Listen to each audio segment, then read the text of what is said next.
हरे कृष्णा। तो आज जो है गीता जयंती है। आज के दिन भगवान ने भगवत गीता बोला था। तो आज के दिन जो है भगवत गीता का आविर्भाव हुआ, मतलब भगवान के मुख से, श्रीमुख से भगवत गीता अर्जुन को भगवान ने दिया। तो ये जो दिन है बड़ा स्पेशल है। और साथ ही साथ आज मोक्षदा एकादशी भी है। आज एकादशी भी है और साथ ही साथ गीता जयंती बहुत स्पेशल डे है। तो आज हम बात करेंगे भगवद गीता का इतिहास के बारे में कि श्रीमद् भगवद गीता ये क्या है और इसका इतिहास क्या है, ये कैसे आया, हम तक जो एक भगवद गीता पहुंच रहा है कैसे पहुंच रहा है, और ये भगवद गीता आखिर है क्या। तो ये आज डिस्कस करते हैं। तो यहाँ पे भगवान जो है पहला चौथे अध्याय के पहले श्लोक में भगवान गीता का इतिहास बताते हैं। तो देखते हैं, श्लोक देखते हैं। श्री भगवानुवाच इमं विवस्वते योगं प्रोक्तवानमव्ययं विवस्वन्मन्ववे प्राह मनुवृक्ष्वाकवब्रवीत्। इमं विवस्वते योगं प्रोक्तवानमव्ययं विवस्वानमन्वे प्राह मनुरिक्ष्वाकवे ब्रवीत। अनुवाद तात्पर्य अर्चनीय वन्य प्रातस्मरणीय श्रील प्रभुपाद के द्वारा श्रील प्रभुपाद की जय। भगवान कृष्ण ने कहा, मैंने इस अमर योग विद्या का उपदेश सूर्य देव विवस्वान को दिया और विवस्वान ने मनुष्यों के पिता मनु को उपदेश दिया और मनु ने इसका उपदेश इक्ष्वाकु को दिया। तो यहाँ पे बता रहे हैं कि ये जो योग विद्या मतलब कि भगवान से जुड़ने का जो विद्या है, ये जो ना सबसे पहले किनको दे रहे, सूर्य देव को। भगवान ने, जैसे हम सोचते हैं, क्या सोच रहे कि यहाँ पे हम लोग सबसे पहले हम किसको ये देख रहे हैं, भगवान ने किसको दिया, अर्जुन को दिया। हम सोचते हैं कि अर्जुन को सबसे पहले भगवान ने ज्ञान दिया, लेकिन ऐसा नहीं है। अर्जुन से पहले भी भगवान ने भगवत गीता किसी को बोला है। कौन है वो? सूर्यदेव। तो सूर्यदेव को उन्होंने दिया अमर विद्या। ये कैसा विद्या? अमर विद्या। यहाँ पे बता रहे, मैंने इस अमर विद्या को, मतलब कि ये कभी ना खत्म, अव्ययम, मतलब ये जो भगवत गीता का ज्ञान है ये अमर है। अमर का मतलब है कि ये ऐसा नहीं होता कि आने वाले समय में ये ओल्ड हो जाएगा। लोग बोलते हैं कि अरे आज ये क्या गीता, ये सब तो पुराने जमाने में होता था ना, अब क्या जरूरत, अब तो मॉडर्न कल्चर आ गया है, अब तो मॉडर्न है हम सब, अब इस मॉडर्नाइजेशन में अब भला गीता उता पढ़ने का क्या जरूरत है। गीता रामायण ये सब अब समय नहीं है, सब समझ चला गया, अब ये सब रहने दो। तो ऐसे लोग मूर्ख होते हैं जैसे बोलते हैं।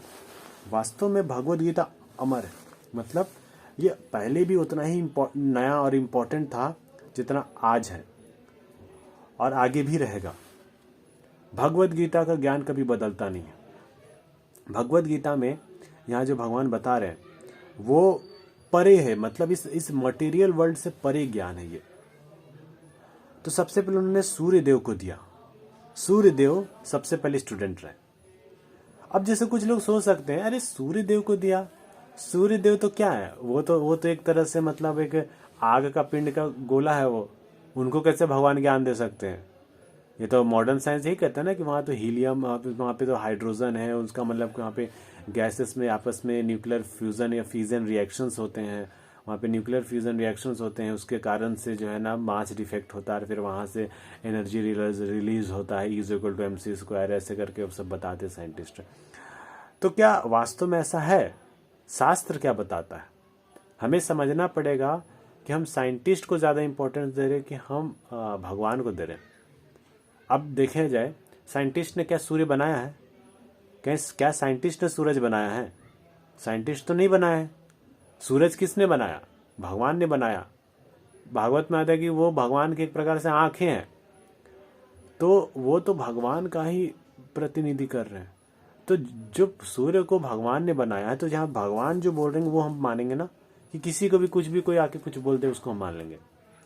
तो सूर्य को भगवान ने बनाया है, और सूर्य क्या है? एक देवता है, वो एक लोक है। जैसे पृथ्वी लोक है ना, वैसे एक सूर्य लोक है। उस सूर्य लोक में जो है ना, एक जो प्रधान जो मतलब वहाँ पे जो देवता है वो कौन है, सूर्य देव है। तो उन्होंने उनको दिया था।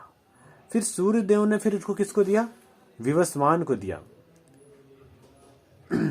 और फिर विवस्वान ने क्या किया, मनुष्यों के पिता मनु को दिया।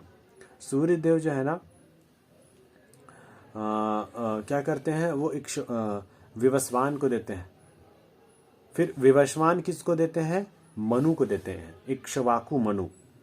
उस वक्त जो है ना, मतलब उस इक्ष्वाकु मनु जो है तो उन्होंने क्या किया, मनु को दिया। ये मनु कौन है भला, मनु किसको बोलते हैं? तो क्या होता है कि जब ब्रह्मा जी का एक दिन होता है उसमें 14 मनु होते हैं। हम लोग वास्तव में उन्हीं मनु के वंशज है। मनुष्य का मतलब होता है उस मनु के वंशज। तो हम सब जो है मनु से आए हैं, न कि बंदर से आए हैं। हम लोग जो है बंदर से नहीं आए, हमारा पूर्वज कौन है, मनु है। जैसे अभी फिलहाल जो हमारा जो यहाँ पे क्या बता रहे, इक्ष्वाकु। अभी जो वैवस्वत मनु चल रहा है अभी, तो यहाँ पे उन्होंने इक्ष्वाकु को दिया, मतलब कि विवस्वान को दिया, और उनके मनुष्य के पिता मनु को उपदेश दिया। फिर उन्होंने किसको दिया, उपदेश दिया मनुष्यों के पिता को, अर्थात मनु को दिया उन्होंने। फिर मनु ने किनको दिया, मनु ने इसका ज्ञान किसको देता है, इक्ष्वाकु को देते हैं, अपने पुत्र इक्ष्वाकु को उन्होंने दिया। तो ऐसे करके उन्होंने ये परंपरा वहां से चला था। लेकिन फिर क्या होता है, परंपरा वहां से चालू हुआ था सूर्य को, हो सकता था अभी भी ये परंपरा चलनी चाहिए थी। भगवत गीता जो है उस वक्त सूर्य देव से ही स्टार्ट हो गया था। फिर भगवान ने फिर से अर्जुन को क्यों दे रहे, अर्जुन को दोबारा बताने की क्या आवश्यकता पड़ रही है? उन्होंने पहले तो दे ही दिया था। परंपरा में अगर हम जाएंगे तो फिर हमको मतलब कि परंपरा में यदि हम जाते तो हमें ज्ञान मिलना चाहिए था, मगर ऐसा क्यों हो जाता है? तो भगवान बताते हैं कि ये काल क्रम में ये जो ज्ञान है ये लुप्त हो गया था, ये नष्ट हो गया था। वहां पे यहाँ पे इसी चैप्टर में आगे बताते हैं, प्रभुपाद बताते हैं कि ये काल क्रम में नष्ट कैसे हो जाता है, ये गीता का ज्ञान कैसे नष्ट हो जाता है। इसका मेन कारण है शुद्धता नहीं होना। हम लोग क्या करते हैं, जैसे कि अभी भगवत गीता अभी आया, ठीक है ना, अभी हम लोग उनको श्रील प्रभुपाद ने दिया। क्या हम इसको एज इट इज जैसा प्रभुपाद बता रहे हैं उसी प्रकार से क्या हम इसको सीख रहे हैं? क्या इतने इंपॉर्टेंट तरीके से सीख रहे हैं? क्या हम इसको अपने जीवन में उतार रहे हैं? अगर हम इसको अपने जीवन में बिना उतारे ही अगर हम दूसरे को ज्ञान देना स्टार्ट करेंगे तो क्या होगा, फिर वहां से थोड़ा थोड़ा परंपरा का 1% नीचे आते लगता है। तो इस प्रकार से चीजें होती है, मतलब उस पर बात होगी कि क्यों ये परंपरा नष्ट हो जाता है। तो वो आगे के श्लोकों में बात होगी। अभी यहाँ पे आते हैं तो इस प्रकार से उपदेश इक्ष्वाकु को दिया। अब जो तात्पर्य बहुत बहुत इंपॉर्टेंट है, तात्पर्य श्रील प्रभुपाद का, श्रील प्रभुपाद की जय। यहाँ पर हमें भगवत गीता का इतिहास प्राप्त होता है। यहाँ से हमें मालूम चल रहा है कि भगवत गीता ऐसा नहीं कि मतलब कोई जैसे अपने आप जादू से आ गया। यहाँ पे इसका जो हिस्ट्री है ये पता चला कि उन्होंने सूर्य देव को दिया था। ये जो सूरज है, सूर्य देवता, उनको उन्होंने दे रहे हैं। और ये अत्यंत प्राचीन बताया गया है, ये बहुत पुराना है। भगवत गीता, श्रीमद् भगवत गीता कोई नया चीज नहीं है। ऐसा नहीं कि ये अब हमने मतलब कि अभी जैसे आया इसको मतलब इसको छाप दिया गया तभी नया ये ग्रंथ आ रहा है, this is a new book. No, the knowledge of Shrimad Bhagavat Gita is eternal and very old. ये बहुत प्राचीन है। जब इसे सूर्य लोक इत्यादि संपूर्ण लोगों के राजा को प्रदान किया गया था। तो यहाँ पे बता रहे हैं कि इतना प्राचीन है कि ये कब प्रदान किया गया था, सूर्य देव को। तो ये जो राजा है, राजाओं को प्रदान किया गया कि जो समस्त लोगों के जो राजा है कौन है, सूर्य देव। सूर्य देव जो है ना, सूर्य देव क्या कहते हैं, बहुत हायर पोजीशन पे हो, वो कोई नॉर्मल कोई नहीं है। तो उनको प्रदान किया गया। समस्त लोगों के राजा विशेष रूप से निवासियों की रक्षा के निमित्त होते हैं। अतः राजन्य वर्ग को भगवत गीता का विद्या समझना चाहिए, जिससे वे नागरिकों तथा प्रजा पर शासन कर सके और उन्हें काम रूपी भावबंधन से बचा सके। प्रभुपाद बताते हैं कि जो भगवत गीता है ये जो है ना राजा को उन्होंने दे दी है। मतलब कि सूर्य क्या है, एक तरह से राजा है। तो राजा को क्यों दे रहे हैं? अब इसका मतलब ये नहीं कि वो हमारे लिए नहीं है। ये जो राजाओं को दिया जा रहा है, ये राजा को क्यों दे रहे हैं? क्योंकि राजा लोग बहुत ही बड़े लीडर्स होते हैं। जैसे बोलते हैं ना, तीसरा अध्याय में आता है ना, यद यद आचरति श्रेष्ठ तत्त देवे तरो जना। जो श्रेष्ठ व्यक्ति होता है वो जैसा काम करता है उसी से ही जो बाकी जो उनके जो फॉलोअर्स हैं उनको देख के चलते हैं। तो जब राजा लोग जब ऐसा करेंगे तब जाके क्या करेंगे, वो उनके प्रजा भी उनका पालन करेंगे। अब यहाँ पे मेन जो चीज़ प्रभुपाद बता रहे हैं कि जो उनको शासन करना है। अब क्या होता है, प्राय अगर हमको एक देश चलाना है, अगर पूरी दुनिया चलाना है तो हम अपने से नहीं चला सकते। लोग क्या सोचते हैं कि हम तो अपने दुनिया को मुट्ठी में कर लें, हम इसका राजा बन जाए, इसको हम अपने मालिक बन जाए, हम इसका मालिक बनना चाहते हैं, उसका मालिक बनना चाहते हैं। मगर क्या हम चला सकते हैं? हम मालिक तो बन जाएंगे, हम मान लिया किसी स्टेट का, किसी राज्य का हम मालिक तो बन गए, क्या हम चला पा रहे हैं इतना अच्छे से? क्या हमारे अंदर इतना क्षमता है कि हम चला सकते हैं? केवल मालिक बन जाना और उसको चलाना बहुत फर्क है। यहाँ पे जो राजा होते हैं वो मालिक बनते हैं, लेकिन किसके लिए? वो एक्चुअली भगवान का प्रतिनिधि होते हैं। राजा को भगवान का प्रतिनिधि बताया गया है, यहाँ तक कि उनको स्वयं भगवान भी बोला गया है। मतलब भगवान मतलब कि भगवान के प्रतिनिधि हैं। तो भगवान के प्रतिनिधि का मतलब क्या है कि वो जो राज्य करेंगे, वो राज्य करने का जो तौर तरीका है वो स्वयं भगवान बताएंगे। भगवान ने जो बताया है उसके हिसाब से चलेगा। अर्थात राजा क्या है, एक तरह से वो भगवान के दास है। वो जैसा भगवान बताते हैं वैसे उनको चलना होता है। तो राज्य को कैसे चलाना चाहिए ये चीज भगवत गीता में बताती है। जो राजधर्म है, राजधर्म वो बताती है। और ये जो है राजा का कर्तव्य क्या है, राजा भी बिल्कुल वैसे ही समझते हैं, लोगों को ट्रीट करते हैं जैसे भगवान करते हैं। भगवान ने ये सृष्टि क्यों बनाई है? ताकि हम सब जो जीव, जो बद्ध जीव है, ये मुक्त हो सके। हम सब जन्म मृत्यु के चक्र में फंसे हुए हैं और हम सबको जन्म मृत्यु के चक्र से जो फंसे हुए हैं, हम लोग को इससे निकलना है। और हमारा जो कर्तव्य है कि हम इस बहुबंधन से हम छूटे, यही हमारे जीवन का लक्ष्य है। भगवान यही चाहते हैं।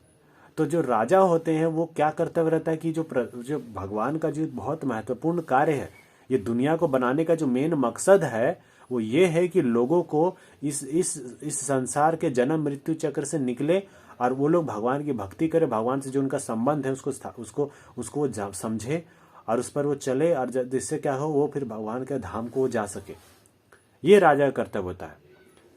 बोलते कि राजा वही बन सकता है जो लोगों को भवबंधन से छुड़ा सके। जो राजा जनता को जन्म मृत्यु के चक्र से जो छुड़ा सकता है, मुक्ति दिला सकता है, वही राजा बन सकता है। लेकिन जो राजा खुद ही बंधा हुआ है, वो क्या दूसरे को जन्म मृत्यु चक्र से निकालेंगे? तो यहाँ पे लोगों को जो काम रूपी भवबंधन से बचा सके, हमारा जो संसार में बंधने का सबसे बड़ा जो एक रूट कॉज है ना, वो है काम, लस्ट। ये जो काम वासना है, इसी से व्यक्ति इस संसार में बंध जाता है। आप देखिए, जब हम जैसे कोई व्यक्ति शादी किया तो शादी करके भी वो एक्चुअली वो क्या चाहता है कि वो एक भोक्ता बने, मतलब वो इस संसार को भोगना चाहते हैं। यहाँ पे लोग संसार को भोगना चाहते हैं, इसी के लिए हम लोग यहाँ पे बंधे हुए हैं। अगर लोगों में अगर ये भोगने की प्रवृत्ति चली जाए और दास की प्रवृत्ति, सेवा की प्रवृत्ति आ जाए, तो इससे जो है ना लोगों का कल्याण हो जाएगा। और ये प्रवृत्ति आएगी कैसे? ये वास्तव में भगवान की भक्ति से ही आ सकती है। हम मालिक बनने की जो हमारे अंदर प्रकृति पर जो प्रभुत्व जताने की जो इच्छा है, जो हमारे अंदर ये जो प्रवृत्ति है, इसी के कारण हम बंधे हुए हैं। हम खुद भगवान की तरह भोक्ता बनना चाहते हैं, इसलिए फंसे हुए हैं। और इस मटेरियल वर्ल्ड में बंधने का जो सबसे रूट कॉज है वो काम वासना है। आप देखेंगे कि अगर हमारे जो स्पिरिचुअल लाइफ है, हमारे जो स्पिरिचुअल लाइफ है, इसमें सबसे बड़ा जो रुका होता है लस्ट होता है, स्त्री होती है। अगर कोई व्यक्ति लस्ट से, स्त्री से अगर वो बंध गया ना, तो वो स्पिरिचुअल लाइफ में प्रगति नहीं कर पाता है। चाहे इवन वो विवाहित भी क्यों ना हो, अगर फिर भी अगर वो लस्ट से अगर वो बंधा हुआ है, तो क्या हो सकता है, वो जो है ना, उसको इसके लिए निकलना, भवबंधन से निकलना बहुत मुश्किल है। अब जैसे जो विवाहित है उनके लिए जो है ना, भगवान ने बताया है कि कृष्ण भावना भवती, संतान उत्पन्न अगर करने के लिए अगर वो किया जा रहा है तो फिर वो बंधन नहीं बढ़ता है। लेकिन अगर कोई व्यक्ति सिर्फ अपने सेंस ग्रेटिफिकेशन के लिए लस्ट को कर रहा है, तो फिर क्या होगा, फिर वो बंध जाता है। तो काम रूपी भवबंधन से बचा सके, तो ये राजा का कर्तव्य है कि लोग क्या करें, अगर वो लोग वर्णाश्रम का पालन करेंगे, राजा का एक कर्तव्य है कि लोग वर्णाश्रम का पालन करें। तो जब वो वर्णाश्रम का पालन करेंगे तो क्या होगा, लोग भगवान से अपना जो संबंध उसको उनको संभाल के उनसे जुड़ के भगवान के पास जा सके। मानव जीवन का उद्देश्य भगवान के साथ अपने शाश्वत संबंध के आध्यात्मिक ज्ञान का विकास है, और सारे राज्यों तथा समस्त लोगों के शासन अध्यक्षों को चाहिए कि शिक्षा, संस्कृति तथा भक्ति द्वारा नागरिकों को यह पाठ पढ़ाए। कितना इंपॉर्टेंट बात बता रहे हैं कि वास्तव में what is the purpose of human life. हम लोग एक पशु की तरह केवल खाना, सोना और अपनी अपनी बचाव के लिए प्रयत्न करना और मैथुन करना, इसके लिए नहीं है। हमारा मनुष्य जीवन का लक्ष्य इससे भी बहुत ऊंचा है। वो क्या है कि हमारा जो संबंध है, हमारा जो आध्यात्मिक जीवन है, हमारा जो स्पिरिचुअल लाइफ, स्पिरिचुअल मतलब कि स्पिरिट, आत्मा, हम आत्मा का जो परमात्मा के साथ जो कनेक्शन है, इसको बढ़ाना, मतलब हमारे स्पिरिचुअल लाइफ को बढ़ाना। भगवान के साथ जो हमारा संबंध है, शाश्वत संबंध भगवान के साथ हमारा शाश्वत संबंध है। क्या है? जीवन स्वरूप है नित्य कृष्णदास। हमारा स्वरूप जो है भगवान के साथ कैसा है? नित्य। भगवान के साथ जो है ना, उनका दास भाव का, कृष्ण का हम सब दास है। ये जो संबंध है, ये जो रिलेशन है हमारा भगवान के साथ, इस संबंध को हम स्थापित वापस से जागृत करें कि we belongs to God, we belongs to Krishna. हम सब कृष्ण के हैं, हम उनके नित्य दास हैं। हम तो हमारा जो कृष्ण के साथ जो प्रेम है उसको स्थापित करना, और फिर हम उनसे प्रेम कर सकें, उनके प्रेम में उनकी सेवा करें। इसी में वास्तव में आनंद है। लेकिन हम क्या करते हैं, संसार में जो किसी न किसी के जो संबंध है उसमें हम स्थापित करना चाहते हैं। तो राजा का क्या कर्तव्य है, एक लीडर का क्या कर्तव्य है? लीडर का ही नहीं, मतलब सबका हमारा ये कर्तव्य है कि जो भी लीडर करे कि उसका कर्तव्य है कि वो लोगों को, जितने भी लोग हैं, जो शासन अध्यक्ष को चाहिए कि शिक्षा मतलब एजुकेशन। हमारे स्कूल में स्पेशली जो हमारे जो एजुकेशन सिस्टम है, उसको चाहिए कि बचपन से ही जो है ना लोगों को भगवान के विषय में बताए। भगवान से जो हमारा संबंध है, भगवत गीता का ज्ञान बताना चाहिए लोगों को, भगवत गीता का ज्ञान देना चाहिए। शिक्षा जो एजुकेशन है वहीं पे सही से, तो लोगों को शिक्षा देना चाहिए इस चीज का, ये कर्तव्य है। संस्कृति, हमारा जो संस्कृति है, जो कल्चर है, ये भी इस प्रकार से होना चाहिए कि हमारा जो संबंध भगवान से है वो अच्छे से वो बन सके। मेन पर्पस इसका ये है। एजुकेशन का मेन पर्पस क्या है कि हमारा भगवान के साथ संबंध बने, तथा भक्ति के द्वारा जब हम भक्ति करते हैं, भगवान का भक्ति कर रहे हैं, तो ये भी क्या है कि हमारा भगवान के साथ हमारा संबंध बन रहा है। मेन पर्पस ये है। मेन पर्पस ये नहीं है कि हम बस ना बाहर से बस दिखाए कि देखो हम साधु हैं, ये है वो है, ये मेन पर्पस नहीं। मेन पर्पस है कि हमारा भगवान के साथ कितना संबंध बन रहा है, हम कितना भगवान के साथ जो है ना हम उनको याद कर रहे हैं, हम कृष्ण के जो हम संबंध जो भूल चुके हैं, जो हम जो कृष्ण से बिछुड़ चुके हैं, उनको हम कैसे वापस से जो है ना उनको प्राप्त करें। ये मेन मकसद होता है। तो ये नागरिकों को पाठ पढ़ाए, लोगों को ये बताना है कि वास्तव में हम सब भगवान के हैं। लोग ये चीज को भूल चुके हैं, तो पूरे जनता को ये पाठ पढ़ाना कर्तव्य है। एक राजा का, एक गुरु का, एक टीचर का, माता का, पिता का, भाई का, हम सब का कर्तव्य है कि जो भी हमारे ऊपर आश्रित है उन लोगों को हम यह शिक्षा दे कि हम सब भगवान से कैसे संबंधित है, हम कैसे भगवान से हमारा जो संबंध को हम और ज्यादा बढ़ा सकते हैं। ये चीज को पढ़ाना ये वास्तव का मेन कर्तव्य है। दूसरे शब्द में सारे राज्य के शासन अध्यक्ष कृष्ण भावनामृत विद्या का प्रचार करने के लिए होते हैं। तो यहाँ पे बता रहे हैं कि जो राजा होते, राजा कौन है? वो वास्तव में एक प्रकार के भगवान के प्रतिनिधि हैं जो कृष्ण भावनामृत का प्रचार करते हैं। जैसे कि बोलते हैं ना महाराज, ये महाराजा है, ये जो है ना हमारे महाराज जी हैं। बोलते हैं ना हम लोग जो साधु संत हैं उनको बोलते हैं महाराज जी, या श्रील प्रभुपाद उनको बोलते हैं स्वामी जी। तो ये जो है ना ये कौन है? जिस प्रकार से श्रील प्रभुपाद प्रचार कर रहे हैं, जिस प्रकार से एक गुरु प्रचार कर रहे हैं, उसी प्रकार से वास्तव में एक राजा का भी कर्तव्य को प्रचार करे। वो राज्य क्यों करता है? वो राज्य करने का उसका मेन मकसद होता है कि जनता को वो कृष्ण भावना भगवती बना सके। तो उनके पास पावर होती है, तो वो उससे क्या कर सकते हैं? जनता को कृष्ण भावना भगवती बना सकते हैं। लोगों को किस प्रकार से विष्णु का वो लोग यज्ञ करे, विष्णु का सेवा करे, ये चीज में राजा का कर्तव्य होता है। तो शासन अध्यक्ष मतलब कि जो शासन करते हैं, उनका मेन पर्पस क्या है? कि लोगों को कृष्ण भावना भगवती बनाए। राजा का कर्तव्य ये नहीं है कि खाली राजा बन के खूब भोग विलास करे, लोगों से कर ले, लोगों से जो है ना टैक्स वसूले और हम जो है आनंद बनाए। ये कर्तव्य नहीं है राजा का। राजा का कर्तव्य कि लोगों को भगवान के साथ जोड़ना, लोगों को भगवत गीता का शिक्षा देना, या जो शिक्षा दे रहे हैं उनको सपोर्ट करना, ये राजा का कर्तव्य है,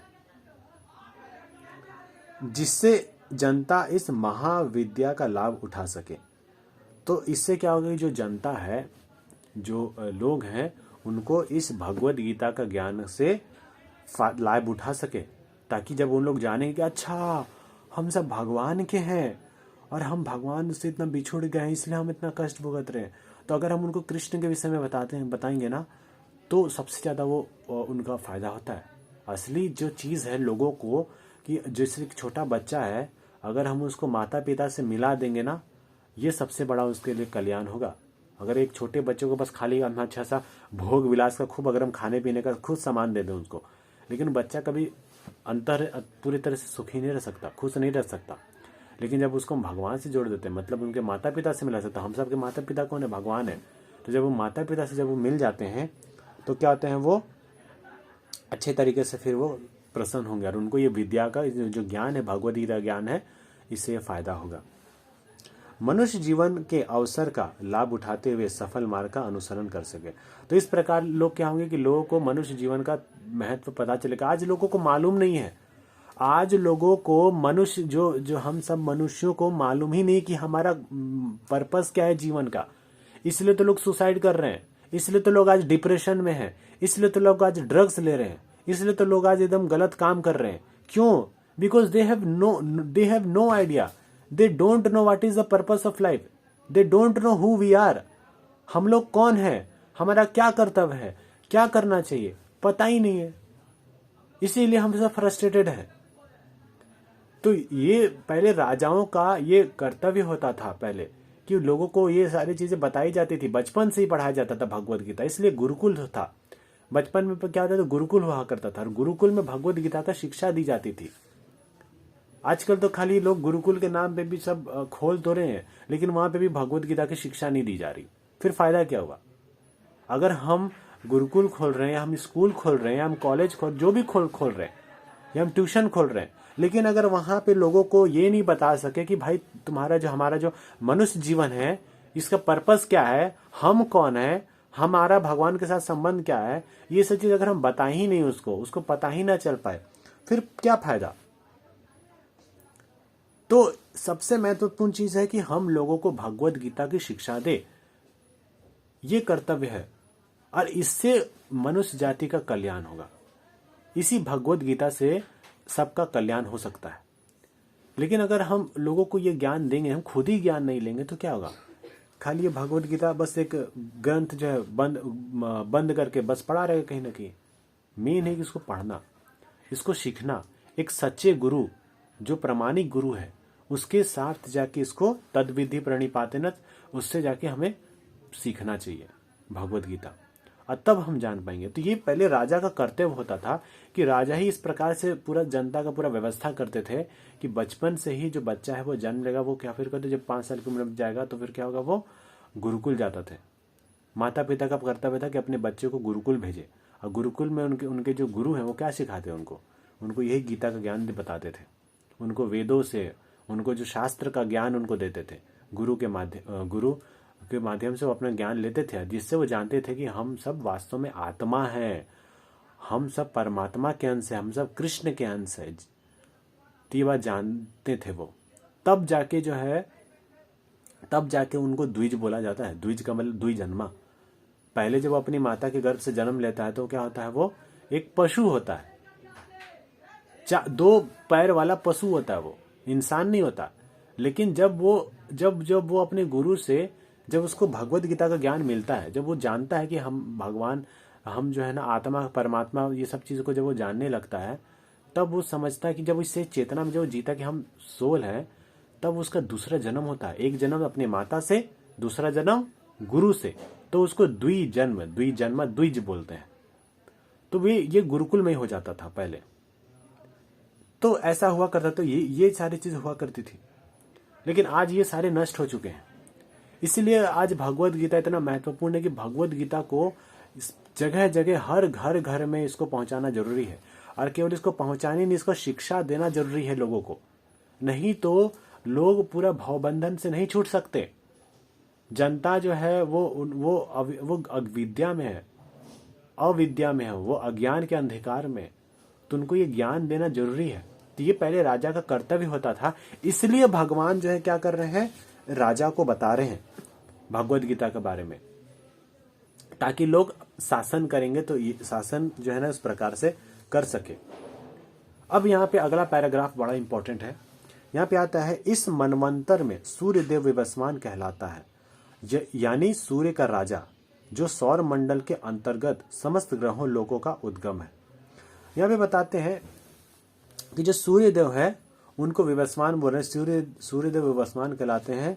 सूर्य का राजा है सौर मंडल के अंतर्गत समस्त ग्रहों के उद्गम, मतलब कि जो सूर्य के जो राजा है, उनसे क्या हो रहा है कि पूरे जो सौर मंडल, एक्चुअली ये क्या नहीं, इस पूरे ब्रह्मांड में कई सारे ग्रह नक्षत्र है। There are so many planets जो कि यहाँ पे है, वो क्या कर रहे हैं, इसमें निवास करते हैं।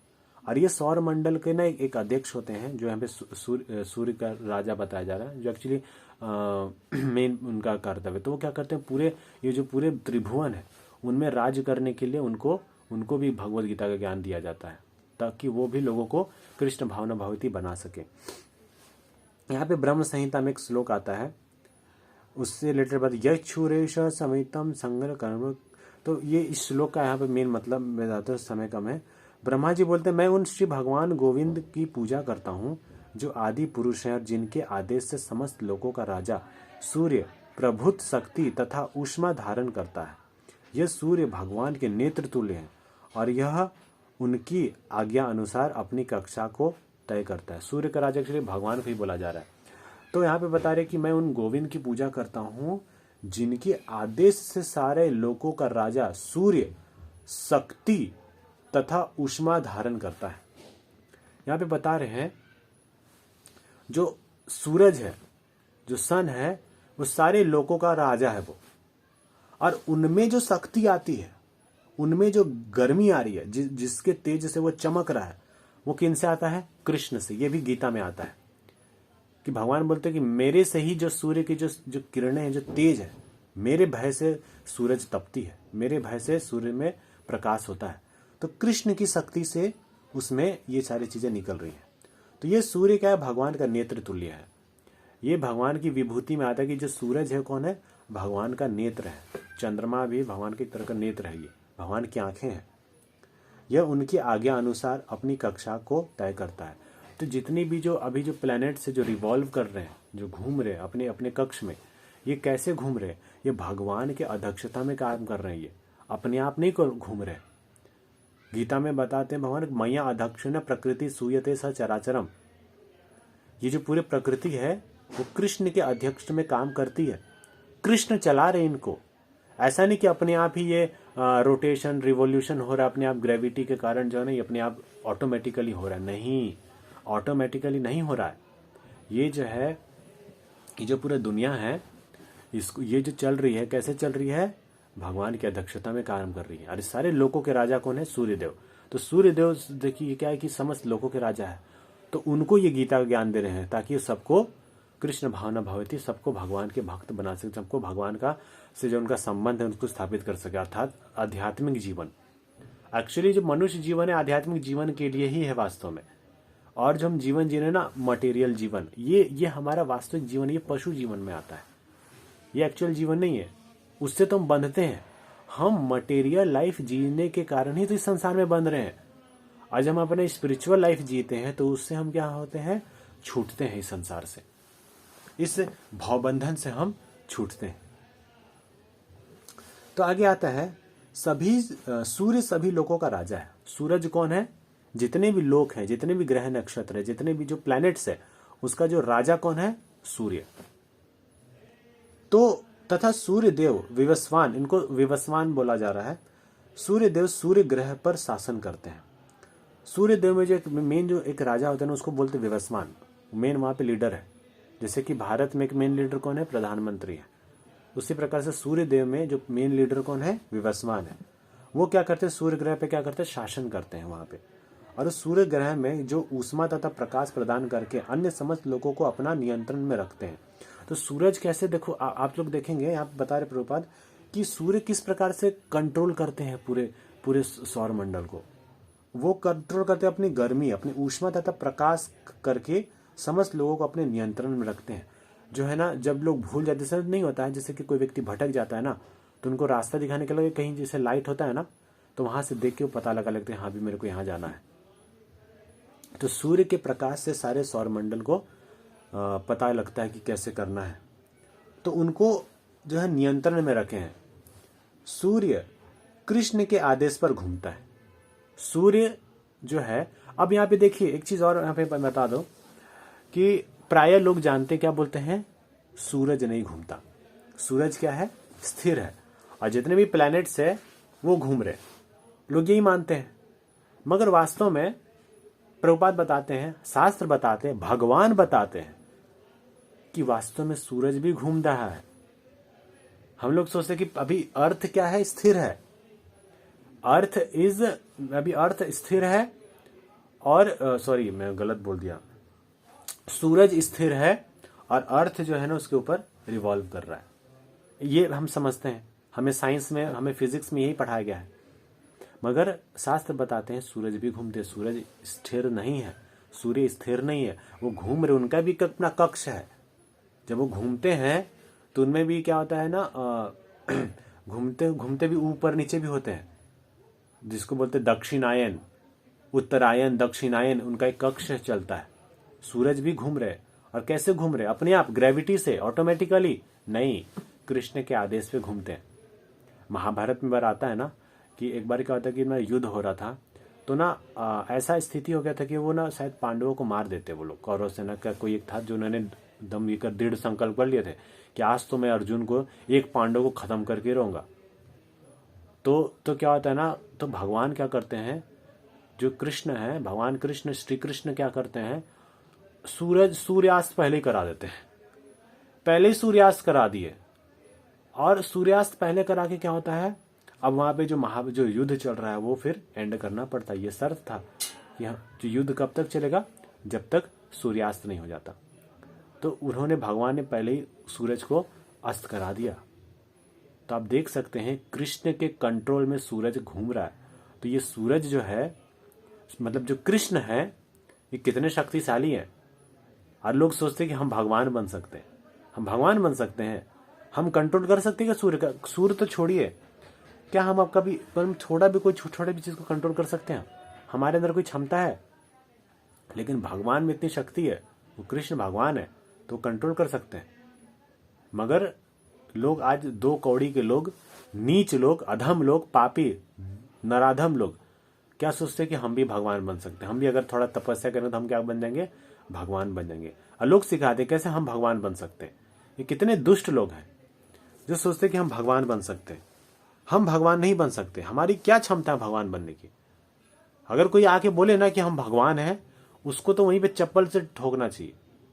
अगर तुम भगवान हो तो चलो पहाड़ उठा के देखो। भगवान ने तो अपने कानी उंगली के नाखून से ही उन्होंने जो है ना, इस उंगली से उन्होंने गोवर्धन पर्वत उठा दिया। तुम इस उंगली से एक पत्थर उठा के दिखा दो, एक 50 किलो का बोरी उठा के दिखाओ इस उंगली से। मगर नहीं, भगवान बनना है। कोई भी ऐसे करके वैसे करके बैठ जाएंगे, ऐसे करके अब बोलेंगे हम तो भगवान बन गए। कोई भी एक साधारण मनुष्य कभी भगवान नहीं बन सकता। वो भले भगवान के प्रतिनिधि हो सकते हैं, लेकिन वो भगवान नहीं हो सकता। कृष्ण जो है इन सबसे परे है। तो सूर्य कौन है? कृष्ण के आदेश पे घूमते हैं। और भगवान कृष्ण ने विवस्वान को भगवद गीता का विद्या समझने के लिए अपना पहला शिष्य चुना। तो जो विवस्वान है, जो सूर्य लोक में राजा है, वो उन सबसे पहले स्टूडेंट हैं। सबसे पहले उनको भगवान ने अपना शिष्य बनाया, जिनको उन्होंने श्रीमद् भगवद गीता बताया। तो आप सोच सकते हैं कि ये जो भगवद गीता तब से है, ऐसा नहीं कि अभी 5000 साल पहले जो उन्होंने अर्जुन को दिया केवल वहीं से शुरू हुआ भगवद गीता, नहीं, उससे पहले से चला आ रहा है। हालांकि भगवद गीता ये जो ज्ञान है ना, ये इतना दिव्य है कि वास्तव में उससे भी पहले है। ये सूर्य जो विवस्वान को देने से पहले से भी ये चला आ रहा है। भगवद गीता ऐसा नहीं कि बस उसी टाइम पे आया, कि जब भगवान ने सूर्य को दिया, सूर्य जो विवस्वान है उनको जब भगवद गीता दिया तब आया, नहीं, उससे पहले से भी वो ज्ञान था। किसके पास? भगवान के पास है। वही तो सनातन, इंटरनल, और ये अमर है। ये ऐसा अमर का मतलब है कि ये हमेशा से, तो ये जो ज्ञान है हमेशा से है ये। तो भगवान ने इस ब्रह्मांड में सबसे पहले किनको दिया? सूर्य विवस्वान को दिया, तब से चला रहा है। तो उसके बाद क्या होता है कि अतः गीता किसी मामूली सांसारिक विद्यार्थी के लिए कोई काल्पनिक भाष्य नहीं, अपितु ज्ञान का मानक ग्रंथ है जो अनंत काल से चला आ रहा है। तो हम बता रहे हैं कि भगवद गीता कोई ऐसा नहीं कि कोई नॉर्मली, जैसे हम सोचते हैं ना कि जैसे हम मैथ्स पढ़ते हैं, जैसे हम मटेरियल एजुकेशन लेते हैं, वैसे ही हम भगवद गीता को भी लेने का प्रयास करते हैं। हम सोचते हैं कि जैसे हम स्कूल में पढ़ाई कर रहे हैं ना, वैसे हम गीता को भी समझ सकते हैं। एग्जाम रख देते हैं, सोचते हैं चलो ठीक है, चलो एंड में टेस्ट ले लेते हैं इसका कितना याद हुआ। भगवद गीता ये कोई रटने वाला चीज नहीं है। भगवद गीता एक दिव्य ज्ञान है, जिसको लेने से हमारा भगवान के प्रति जो संबंध है ना, वो स्ट्रांग होते जाता है। कृष्ण में आसक्ति बढ़ती है, भक्ति बढ़ती है इससे। ये कोई जैसे स्कूल में टेस्ट ले रहे हैं, उसमें पूरा जो सब कुछ कर रहे हैं, इस प्रकार से लोग भगवद गीता को समझने का प्रयास कर रहे हैं। लोग श्लोकों को रट्टा मार रहे हैं। श्लोक रटना गलत नहीं, अच्छी बात है, क्योंकि ये भगवान की वाणी है, मगर उसको समझना भी जरूरी है। जब हम उसको समझेंगे तब फिर हम उसको जीवन में अप्लाई कर पाएंगे। और जब जीवन में अप्लाई करेंगे तो हमारा भगवान के साथ हमारा संबंध और स्ट्रांग हो जाएगा। मेन पर्पस क्या है? भगवान के साथ हमारा संबंध को स्ट्रांग करना। पर्पस ये नहीं है कि हम कैसे अपने आप को अहंकार में दिखाए कि देखो मेरे को कितना ज्ञान है। लोग सोचते अरे तुमको कितना गीता आता है, कितना गीता में श्लोक कितना है? बोले हाँ 700 श्लोक है। अच्छा, जैसे बोल रहे, जैसे 700 श्लोक हम बता दिया जा रहा है, तो मतलब बोल रहे कि कितना हम जान गए। गीता का मेन पर्पस ये नहीं कि कितने श्लोक है, कितने चैप्टर्स हैं, कितना भगवान ने बोला, कितना क्या, ये पर्पस नहीं है। जैसे मान लीजिए, जैसे मटेरियली इसका समझा है कि हमारे पास कोई बुक है, ठीक है ना, फॉर एग्जाम्पल साइंस की ही बुक है, तो अगर हम उसमें पूछते हैं किसी को बताओ इसमें कितने नंबर ऑफ चैप्टर्स हैं या कितने नंबर ऑफ पेजेस हैं, क्या नंबर ऑफ चैप्टर्स या नंबर ऑफ पेजेस जानने से उसका ज्ञान मिल जाएगा? और अगर हम जान भी गए तो क्या इससे कोई फर्क पड़ता है? Don't you think this is a useless question? But हम क्या सोच रहे हैं, भगवद गीता को भी ऐसे ही जैसे सांसारिक विद्या हम लेते हैं, वैसे भगवद गीता का ज्ञान को भी सांसारिक तरीके से लेने का प्रयास करते हैं। इसलिए कुछ समझ में नहीं आता। लोग पूरा गीता का 700 श्लोक रट भी लेते हैं, तब भी उनके जीवन में कोई फर्क नहीं पड़ता। जैसे वो पहले पशु थे, गीता पढ़ने के बाद भी पशु जैसा रहते। क्यों? क्योंकि वो गीता को ऐसे नहीं समझ रहे जैसे समझना चाहिए। हमें भगवद गीता को वैसे पढ़ना चाहिए जैसे यहाँ पे भगवान बता रहे, परंपरा में पढ़ना चाहिए, एक गुरु के अंडर में, मतलब कि कैसे करके, जो हमें गुरु से हमें क्या बताया, हमारा भगवान के साथ क्या संबंध है वो बताते हैं। संबंध बनाने का मतलब मैं थ्योरेटिकली नहीं बोल रहा हूँ। संबंध बताने का मतलब है कि हम उसको प्रैक्टिस जब करते भगवद गीता, तो वो हमें अच्छे से समझा के बताते कि कैसे हमारा भगवान के साथ संबंध और स्ट्रांग होगा। तो इसमें प्रेम होता है वो एक प्रकार का। तो भगवद गीता उस तरीके से हमें समझना चाहिए। एक ऐसे गुरु से हमें सीखना चाहिए जो प्रामाणिक हो, और उनसे जब हम सीखते हैं तो हमारे अंदर एक जो है ना, अंदर से भगवान के प्रति जो है ना आसक्ति बढ़ने लगती है। ऐसे सुनना चाहिए गुरु से। तद विद्धि प्रणिपातेन परिप्रश्नेन सेवया उपदेक्षन्ति ते ज्ञानम ज्ञानिनः तत्त्वदर्शिनः। इससे हमको तत्व का ज्ञान मिलता है। इस प्रकार से पढ़ना चाहिए, मटेरियल दृष्टि से नहीं पढ़ना चाहिए। वही चीज बता रहे कोई कोई मामूली सांसारिक विद्यार्थी के लिए कोई काल्पनिक भाष्य नहीं है। जैसे जो आजकल सोचते हैं तो कल्पना ही तो किसी ने ऐसे ही बोल दिया, ये तो मतलब क्या हुआ, ये तो मतलब ऐसे ही साधु संतों ने अपने से निकाल दिया भगवत गीता, ताकि लोगों को ना थोड़ा ऐसे कंट्रोल में लाया जा सके धर्म के नाम पे, कि लोगों को धर्म के नाम पे कैसे कंट्रोल किया जाए, धर्म के नाम पे लोगों को ना अपनी मतलब सेवा में डाल दिया जाए। इसके लिए भगवत गीता नहीं है, अपितु तो ज्ञान का मानक ग्रंथ है जो अनंत काल से चल रही है, हमेशा से चला आ रहा है। महाभारत में आता है त्रेता युग के आदि में विवस्वान ने परमेश्वर संबंधी इस विज्ञान का उपदेश मनु को दिया और मनु के जनक मनुष्यों के जनक मनु ने अपने पुत्र इक्ष्वाकु को दिया। तो ये बता रहे हैं कि त्रेता युग के आदि में, जब त्रेता युग शुरू होने वाला था, उस वक्त जो है भगवान ने परमेश्वर संबंधी ये जो ज्ञान है विवस्वान किसको दे रहे हैं, मनु को दे रहे हैं। अब यहाँ पे भगवान ने विवस्वान को दिया, अर्थात जो सूर्य के राजा उनको दिया। अब विवस्वान ने इसको आगे कब दिया, किसको दिया, इक्ष्वाकु को दिया। मनु को देते हैं, कब देते हैं, त्रेता युग के शुरुआत में। तो त्रेता युग जब शुरुआत होने वाली होती तो उस वक्त जो है ना उनको मनु को देते हैं। मनु कौन, इक्ष्वाकु मनु। तो ये कौन है, ये मनु कौन है, जो जननी है, जो कृष्ण मतलब कि हम सब जो मनुष्य जाति हैं, इसका जो जनरेशन है, जो फर्स्ट जनरेशन, वो कौन है, इन्हीं से आते हैं। इक्ष्वाकु इस पृथ्वी के शासक थे और इस रघुकुल के पूर्वज थे, जिनमें भगवान श्री राम के अवतार लिया। तो ये जो इक्ष्वाकु बोलते हैं ना, भगवान राम कौन है, वो सूर्य वंश में आते हैं। तो सूर्य वंश में और चंद्र वंश में कौन आते हैं, कृष्णा, और सूर्य वंश में भगवान राम आते हैं, भगवान श्री राम। तो इक्ष्वाकु इस पृथ्वी के शासक थे।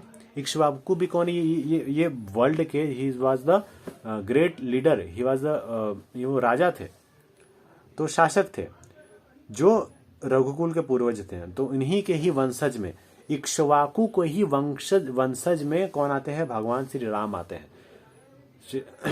मर्यादा पुरुषोत्तम भगवान श्री राम आते हैं। श्री राम की जय, भाई सीताराम। जो सीताराम है, भगवान श्री राम है, उन्हीं इक्ष्वाकु वंश में आते हैं, जो स्वयं कृष्ण ही है वास्तव में, तो वो आते हैं।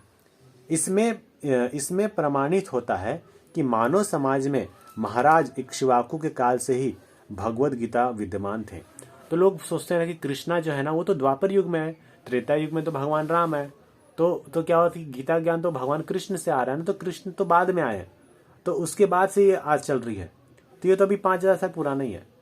जबकि यहाँ पे बता रहे हैं कि जो भगवान राम के जो जिन वंशज में आ रहे हैं इक्ष्वाकु, उस समय से ही भगवत गीता चल रही है। मतलब भगवत गीता बहुत पहले से चल रही है, यहां से यहाँ पे बता रहे। तो मानव समाज में इक्ष्वाकु काल से ही भगवत गीता विद्यमान थी। इस समय कलयुग के केवल 5000 वर्ष व्यतीत हुए हैं। अभी कलयुग में अभी केवल 5000 साल बीते हैं। कुछ मूर्ख लोग कहते हैं कि अभी तो सतयुग चल रहा है।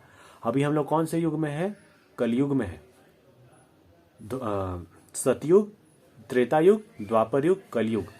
अभी हम कलयुग में हैं। तो कलयुग कितना बीता, मात्र भी 5000 कुछ वर्ष बीते हैं, जबकि पूर्ण आयु 4,32,000 की है। कलयुग की आयु कितनी है, 4,32,000। इसके पूर्व द्वापर युग में, द्वापर युग जो है ना, ये लगभग 8 लाख साल की होती है। मतलब 8 लाख साल कितना, ये इसका दुगना करेंगे ना, 4,32,000 साल का दुगना करेंगे, इफ यू मल्टीप्लाई बाय 2, तो लगभग यहाँ पे प्रभुपाद अप्रोक्स में बता रहे कि 8 लाख साल था। और इसके पूर्व त्रेता युग 12,000 साल का था, 12 लाख साल का था। तो जो त्रेता युग है वो 12 लाख साल का हो रहा है, द्वापर युग 8 लाख साल का हो रहा है। तो यहाँ पे आयु बताई जा रही है कि कौन कितना आयु की है। तब सोच सकते कितना है बड़ा युग है अभी, ये कोई नॉर्मल नहीं है। इस प्रकार लगभग 20,05,000 वर्ष पूर्व मनु ने अपने शिष्य तथा पुत्र इक्ष्वाकु से इस पृथ्वी के राजा थे श्रीमद् भगवद गीता कही। तो आप सोच सकते हैं 20 लाख साल पहले, 20,05,000 साल पहले जो है ना विवस्वान है, वो अपने पुत्र जो है उनको ये भगवद गीता ज्ञान दिए, इक्ष्वाकु को दिए। वो कौन है? सबसे पहले वो इस धरती के राजा थे, वो उनको ये दे रहे हैं। तो सोच सकते हैं भगवद गीता 5000 साल पुराना ही नहीं, 20 लाख साल पुराना है, अभी बता रहे हैं। आप सोच सकते हैं कितना पुराना है ये। उस वक्त से ये चला रहा है। वर्तमान मनु की आयु लगभग 30 करोड़ 53 लाख वर्ष अनुमोदित की जाती है। आप सोच सकते हैं कि एक मनु की जो एज है, आयु है, वो 30 करोड़ तक चलता है। 30 करोड़ और 53 लाख, 30 करोड़ 53 लाख ईयर्स बताई जा रही है, जिनमें 12 करोड़ 12 करोड़ 5 लाख वर्ष बीत चुके हैं। अभी मनु का जो है 12 करोड़ साल 5000 साल बीत चुके हैं। अभी जो इस मनु का एज चल रहा है ना, अभी इस मनु में इतना साल भी बीत चुके हैं उस इक्ष्वाकु मनु के। ये अभी वैवस्वत मनु चल रहा है। अभी कौन सा मनु है? वैवस्वत मनु का काल चल रहा है। भगवान ने गीता में किसको दे रहे हैं? इक्ष्वाकु मनु। ये और भी पहले वाले मनु की बात हो रही है। तो उस मनु से अगर हम अपने एज को देखा जाए तो कितना हो रहा है? लगभग भी 12 करोड़ 5000 साल भी बीत चुके। यह मानते हैं कि मनु के जन्म के पूर्व भगवान ने अपने शिष्य सूर्यदेव विवस्वान को गीता सुनाई। मोटा अनुमान यह है कि गीता कम से कम 12 करोड़ 5 लाख साल वर्ष पहले कही गई थी। तो आप सोच सकते कितना पुराना है ये जो श्रीमद् भगवद गीता है, ये कितना पुराना है। सोच सकते करोड़ों करोड़ों वर्ष पूर्व, करोड़ों करोड़ वर्ष पूर्व हमको अगर हम अपना मेमोरी से तो क्या था यहाँ पे। हाँ, उस वक्त तो साइंटिस्ट भी पैदा नहीं हुए थे, साइंटिस्ट के बाप का बाप भी पैदा नहीं हुआ था।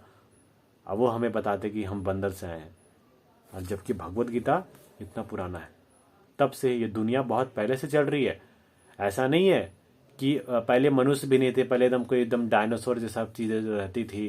पहले भारत जो है ना, मतलब पहले जो पूरा वर्ल्ड है उसमें कोई जीव जंतु नहीं, खाली केवल पानी थे। फिर इसमें जो इवोल्यूशन हुआ और ये सारी चीजें आई। ऐसा नहीं है। यहाँ पे 12 करोड़ 5 लाख साल पहले जो है भगवद गीता का ज्ञान भगवान सूर्यदेव को दे रहे। तो उस वक्त थे ना, लोग थे, देवी देवता थे, मनुष्य भी तो थे ना। ऐसा नहीं कि मनुष्य अभी हाल में आए हैं। ये सब कुछ पहले से चला आ रहा है।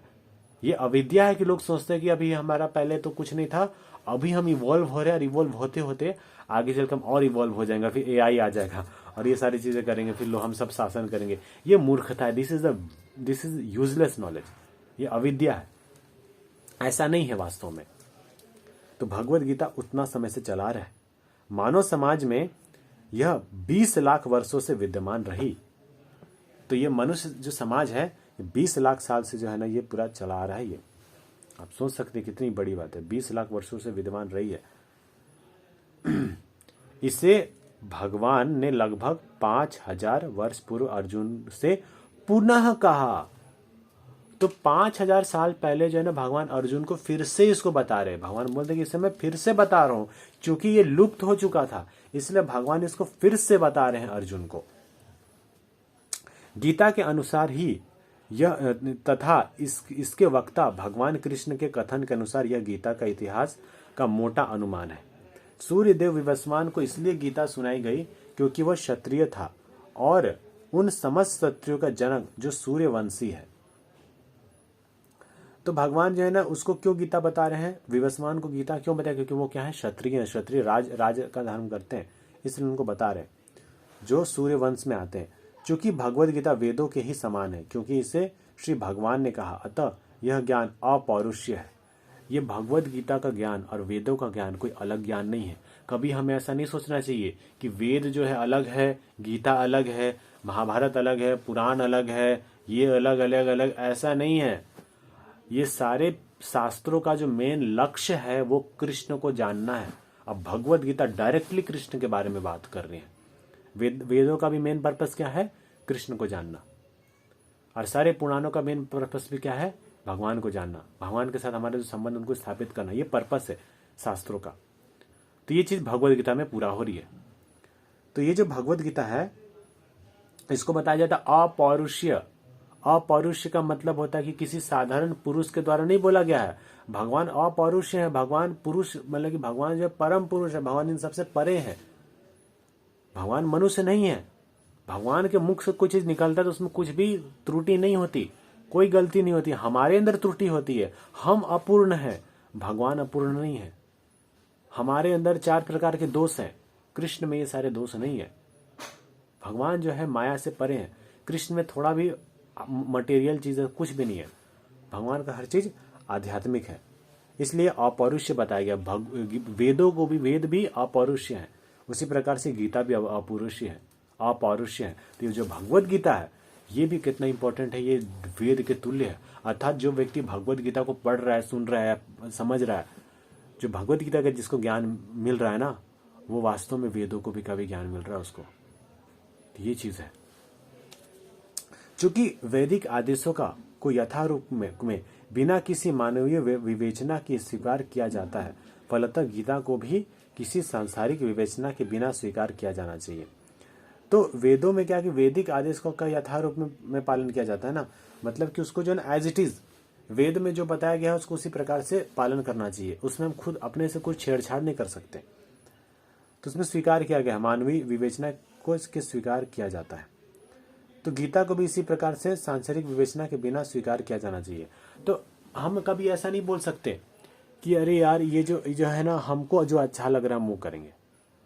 नहीं, हमको ये स्वीकार करना पड़ेगा कि ये गीता भगवान के द्वारा, मतलब जिस तरह हम वेदों को स्वीकार करते हैं उस प्रकार से गीता को भी स्वीकार करना पड़ेगा।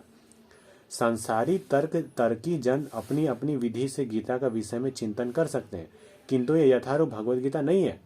जो मटेरियलिस्टिक पीपुल होते हैं ना, वो अपने अपने तरीके से भगवत गीता के बारे में बोलते रहते हैं कि भगवत गीता ये होता है वो होता है। ऐसे हम नहीं समझ सकते गीता को, अपने अपने मेंटल स्पेशलिस्टन से नहीं समझ सकते। भगवत गीता हम कैसे समझेंगे? यथारूप, जैसा बताया गया है वैसे। इसलिए श्रील प्रभुपाद के ये भगवत गीता कैसा है? यथारूप, एज इट इज। अतः भगवत गीता को गुरु परंपरा से यथारूप में ग्रहण करना चाहिए। भगवत गीता कैसे ग्रहण करना चाहिए? परंपरा में। यहाँ पर यह वर्णन हुआ है कि भगवान ने इसे सूर्यदेव से कहा, सूर्यदेव ने अपने पुत्र मनु से, और मनु ने अपने पुत्र इक्ष्वाकु से कहा। हरे कृष्णा। धन्यवाद आप सभी का ध्यानपूर्वक सुनने के लिए। किसी प्रकार का प्रश्न हो तो आप कमेंट्स में पूछ सकते हैं। श्रील प्रभुपाद की जय, श्रीमद् भगवद गीता की जय, गीता जयंती महामहोत्सव की जय। हरे कृष्णा।